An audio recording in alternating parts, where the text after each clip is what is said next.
Let's make history. Mayagüez, Puerto Rico, aka Mango City, has a long history of rebellion going back to the Taino Native Americans and the legend of Diego Salcedo. Now, the conquistadors arrived from Spain in the 1400s, 1500s. So the Tainos thought that they were gods. Especially they came with the Bible trying to convert them. The Spaniards kept trying to convert the Tainos, so they thought they were gods. And then one day, they saw Diego Salcedo by a river, and they captured him, or they lured him to the river. They captured him and they drowned him. And then they waited and watched his body decompose for 3 days. The Spaniards were constantly talking about how Christ rose after 3 days. So they thought that the Spaniards couldn't die. But then, after the 3 days, they saw that he was in fact dead and did not come back to life. So that gave them a renewed vigor. They went on the offensive and started to attack the Spaniards. And thus you had the Taino Rebellion of 1511. There's a famous statue of this actually in Añasco, which is right next to Mayagüez. But you got to remember that Mayagüez originally went from up north in Aguadilla all the way down to Cabo Rojo. You know, now it's just a small city. Actually, it became Puerto Rico's 5th largest city, but it's small in comparison to what it was. And that was actually part of a larger area which encompassed half of PR called San Germán. And San Germán also is now just a smaller section where at one time it was the whole island, from Arecibo down to Ponce.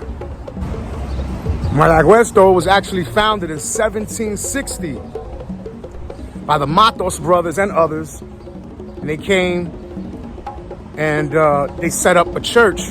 And that's what usually happens, not just the Spanish, but the English and the French. When they settled somewhere, they would build a church and build towns around the church. The church was the centerpiece of life.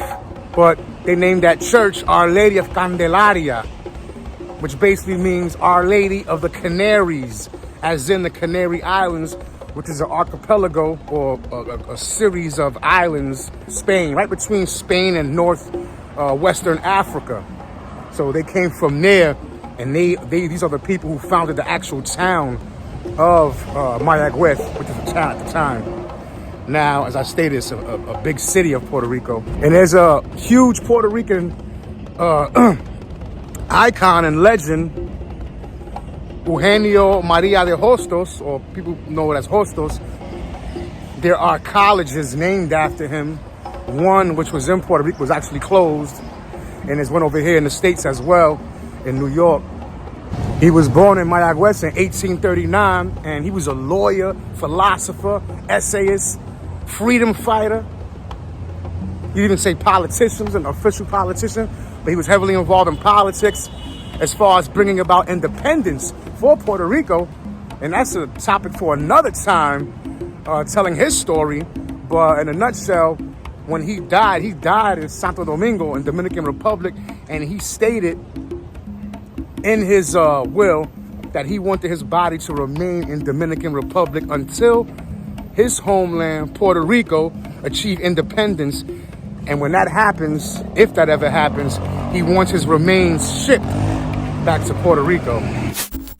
A lot of people don't know Mayagüez was a center for tuna canning.